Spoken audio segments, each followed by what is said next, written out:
مسلمانوں کے پہلے خلیفہ سیدنا ابو بکر صدیق رضی اللہ تعالی عنہ اور ان کی خلافت کا پہلا دن اور ان کی طرف سے جاری کیا گیا پہلا حکم نامہ جو ہے وہ ایک رول ماڈل ہے پوری دنیا کی سرکاروں کے لیے۔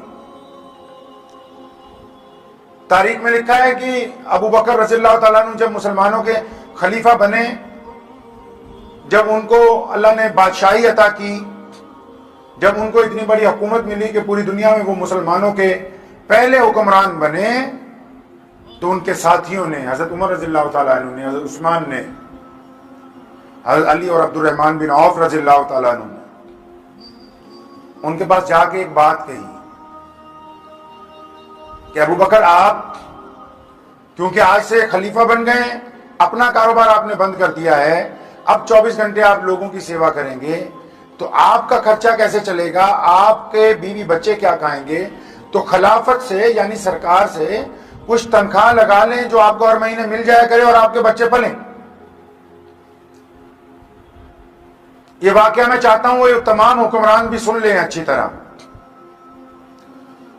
ضروری نہیں ہے کہ حکمران وہی ہوتا ہے جو پورے دیش پہ راج کرتا ہے۔ حکمران وہ بھی ہے جس کے پاس 20 مزدور جس کی فیکٹری میں کام کرتے ہیں، وہ ان مزدوروں کے اوپر حکمران ہیں۔ وہ جو کسی محلے میں، جو کسی شہر میں اس کی قیادت کرتا ہے سرکار کی، وہ بھی حکمران ہے۔ تو میں چاہتا ہوں کہ اس واقعے کو تمام حکمران اطمینان سے سن لیں کہ اللہ تعالیٰ اس کو ان کی ہدایت کا ذریعہ بنائے۔ ابو بکر رضی اللہ تعالیٰ عنہ کو صحابہ نے کہا کہ امیر المومنین ہے ہمارے حکمران، کچھ تنخواہ آپ سرکار سے لگا لیں اپنے لیے، آپ کا خرچہ چل جایا کرے گا۔ سوچ کے کہنے لگے، اچھا یہ بات ہے تو لگا دیجئے تنخواہ میری۔ بتائیں کتنی لگا دیں؟ کیوں پوچھا؟ کیونکہ ابو بکر شہزادے تھے، ابو بکر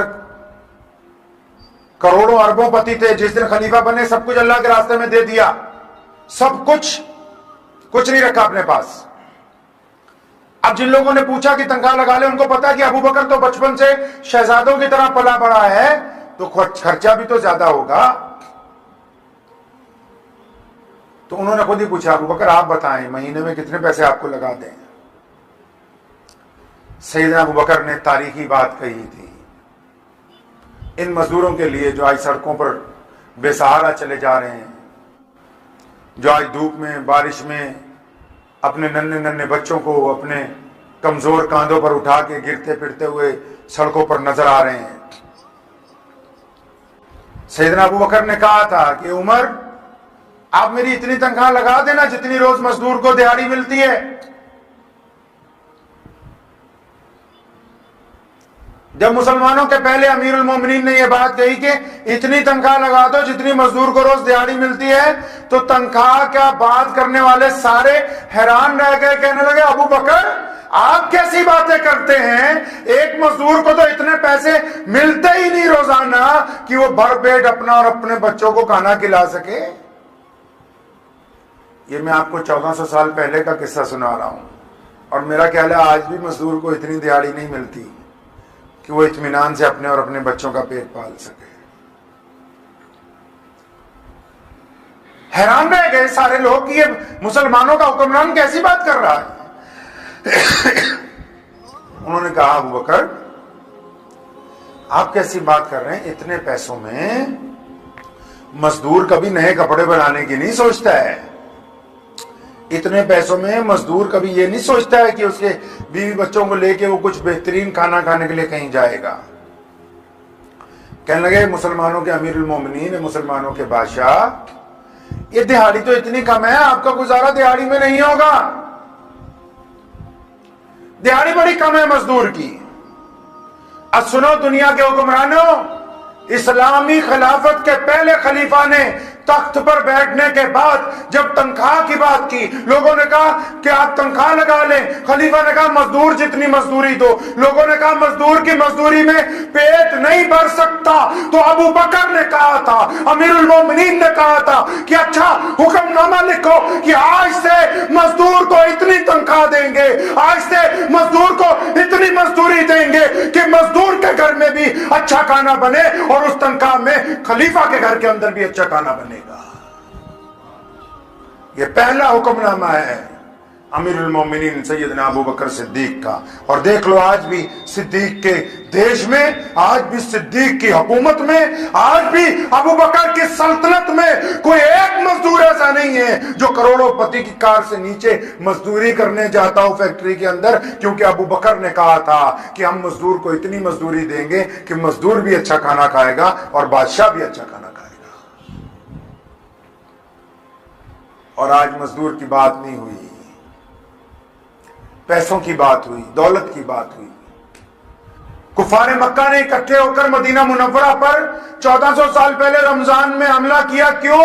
کیونکہ محمد رسول اللہ صلی اللہ علیہ وسلم کو نعوذ باللہ ختم کرنا ہے۔ ارے محمد رسول اللہ سے کیا دشمنی ہے؟ مکہ تم نے چھڑوا دیا، گھر تم نے چھین لیا، ماں باپ نہیں ہے، چچا چائے ساتھ میں نہیں ہے، کوئی عزیز و اقارب نہیں ہے، بے وطن ہو گئے ہیں، کوئی زمین جائیداد تم سے مکے میں نہیں مانگ رہے، تم کیوں دشمن ہو؟ کہنے لگے اس لیے دشمن ہے کیونکہ ایک رب کی بات کرتا ہے، یہ کہتا ہے کہ بلال اور ابو بکر ایک برابر ہے، یہ کہتا ہے کہ چوہا چوت کا خاتمہ ہو گیا، یہ کہتا ہے کہ امیر اور غریب آج سے ایک سب میں کھڑے ہوں گے، اس لیے نعوذ باللہ ہم محمد رسول اللہ کے دشمن ہیں۔ مزدوروں کے لیے گھڑیالی آنسو بہاتے ہیں، تو میں ان کو بتانا چاہتا ہوں کہ سیدنا ابو بکر صدیق رضی اللہ تعالیٰ عنہ نے 1450 سال پہلے یہ درس دنیا کو دے دیا تھا کہ مزدوری اتنی دینی ہے کہ مزدور کا بھی کام بن جائے، تمہارا بھی کام بن جائے۔ مزدوروں کا جو خون ہے، جو بات سیدنا ابو بکر نے کہی تھی، وہ ہر اس انسان پر لاگو ہوتی ہے جو کسی کو مزدوری دیتا ہے۔ جو اپنے ہاتھ سے دوسرے کو مزدوری دیتا ہے اس کا ایماندار ہونا ضروری ہے۔ اور مسلمانوں کو کہتا ہوں، سونے رسول نے کیا، ہم روزے میں افطار نہیں کرتے، جب حدیث میں آتا ہے مانگو کیا مانگتے ہو، افطاری کے وقت کی دعا رد نہیں ہوتی۔ کیوں نہیں رد ہوتی؟ اور اللہ فرماندے ہیں فرشتوں کو بھی ہے نا مزدوری کی تھی، یہ ساری دیہڑی میرا کہنا منیا ہے، اکھاں نیویاں رکھیاں، زبان نہ کسی نو تکلیف نہیں پہنچائی، حلق چو پانی نہیں اترن دیتا، بھکھا رہا ہے، ہن شام دا ویلا مزدوری دا ٹائم آ گیا، جو مانگدا ہے دے دو۔ سونے رسول نے کہا کہ مزدور جب کام کر لے شام کو نا، فرمایا جب تمہارے پاس آئے اور پسینہ پہنچ رہا ہوتا ہے، فرمایا ابھی پسینہ سوکھے نہیں، اس سے پہلے مزدوری دے دو۔